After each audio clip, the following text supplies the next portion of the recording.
जैसा कि आप लोग जानते हैं कि कल पहलगाम में व मीडोज में दहशतगर्दों ने टेररिस्ट ने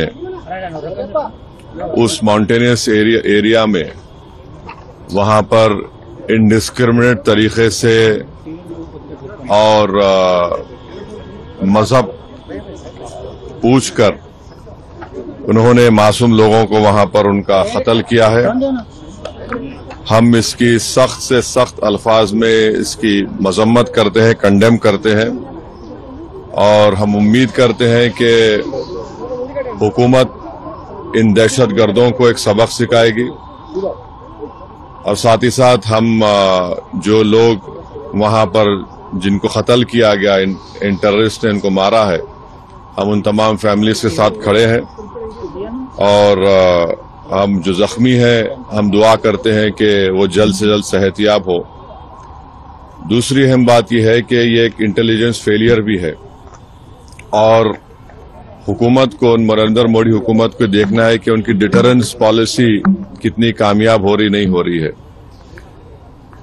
चौथी बात यह है कि उरी हुआ, पुलवामा हुआ, ये उरी और पुलवामा से ज्यादा कंडेमनेबल इंसिडेंट है ये, क्योंकि जो सिविलियन लोग हैं वहां पर जाकर ये टेररिस्ट जो हमारे पड़ोसी मुल्क से जरूर आए हैं और वहां से आकर यहां पर हमारी सरजमीन पर मासूम लोगों को उनकी जान लेते हैं और बड़ा दर्दनाक वाकया है ये, बल्कि ये मैसेकर है और हम नरेंद्र मोदी हुकूमत से इस बात का डिमांड करते हैं कि वो अकाउंटेबिलिटी किसकी है फिक्स करें, डिटरेंस पॉलिसी को अपने देखें और उरी और पुलवामा से बड़ा इंसिडेंट है और उम्मीद करते हैं कि हुकूमत इन तमाम जालिमों को सबक सिखाएगी और इनको जो लोग मरे हैं उनसे इंसाफ होगा और एमआईएम पार्टी उन तमाम खानदान और परिवार के साथ खड़ी हुई है जिनकी जानें गई हैं और जो जख्मी है हम ये मुतालबा करते हैं, डिमांड करते हैं कि जल्द से जल्द उनको जो भी वहां पर तिबी इमदाद या मेडिकल फैसिलिटीज जरूरत है उनको पहुंचाई जाए।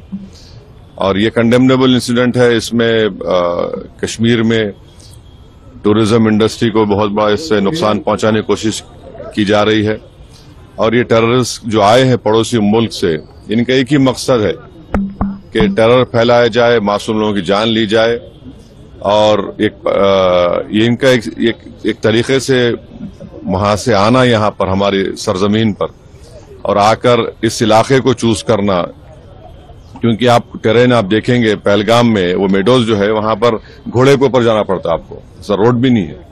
तो ये बड़ा ही दर्दनाक और तकलीफदेह बात है और गवर्नमेंट ऑफ इंडिया और नरेंद्र मोदी सरकार से हम यही कहते हैं कि ये उरी और पुलवामा से ज्यादा खतरनाक और दर्दनाक है और जितना जल्दी हो सके गवर्नमेंट उन परिवारों को से इंसाफ करे और हम तमाम कंडेम करते हैं और उम्मीद करते हैं कि हुकूमत इस पर एक स्ट्रिक्ट एक्शन लेगी।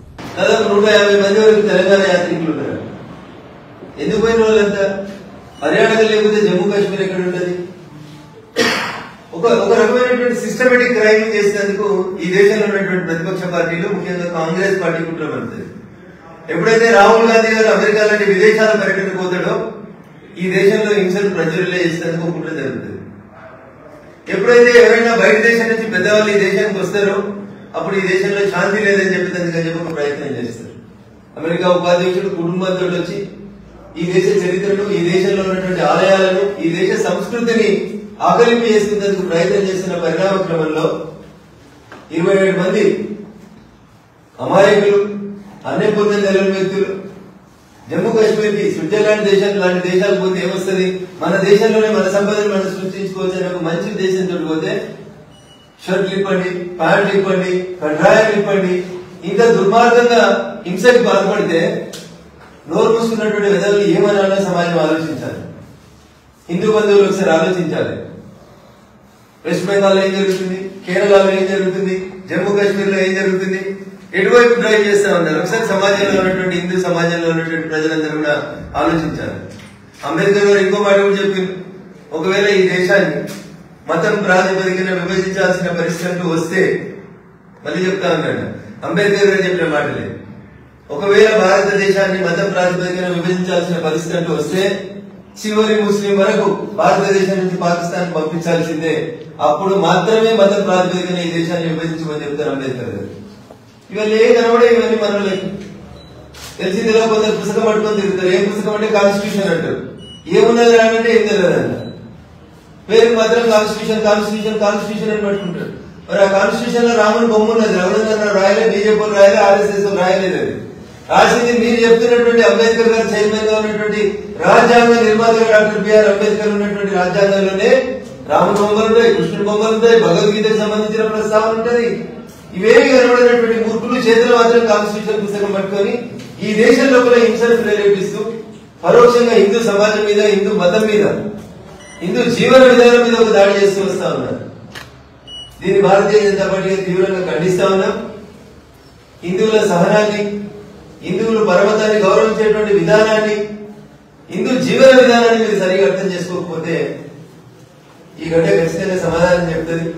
డాక్టర్ నరేంద్ర మోడీ గారి నాయకత్వంలో గత 10 సంవత్సరాలుగా ఈ దేశంలో ఎక్కడ కూడా హింసకి తావు లేకుండా, టెర్రరిస్ట్ దాడులకు తావు లేకుండా సాధ్యమైనంత గొప్పగా భారతదేశాన్ని గత 10 సంవత్సరాల నుంచి నడుపుతూ ప్రపంచంలో ఉన్న ప్రతి దేశం భారతదేశాన్ని అంటేనే ఒక గౌరవాన్ని పెంపొందించేటువంటి రీతిలో పనిచేస్తున్న పరిణామ క్రమంలో ఇంత దుర్మార్గమైనటువంటి పనులు చేసి ఎంత ధైర్యం ఉంటే ఆ టెర్రరిస్ట్ కి నువ్వు పోయి మోడీ చెప్పు అందుకని నేను చంపుతలేను అని అన్నాడంటే ఇలా హిందూ సమాజం ఆలోచించాలి, హిందూ మతాన్ని ఆచరిస్తున్నటువంటి వాళ్ళు ఆలోచించాలి.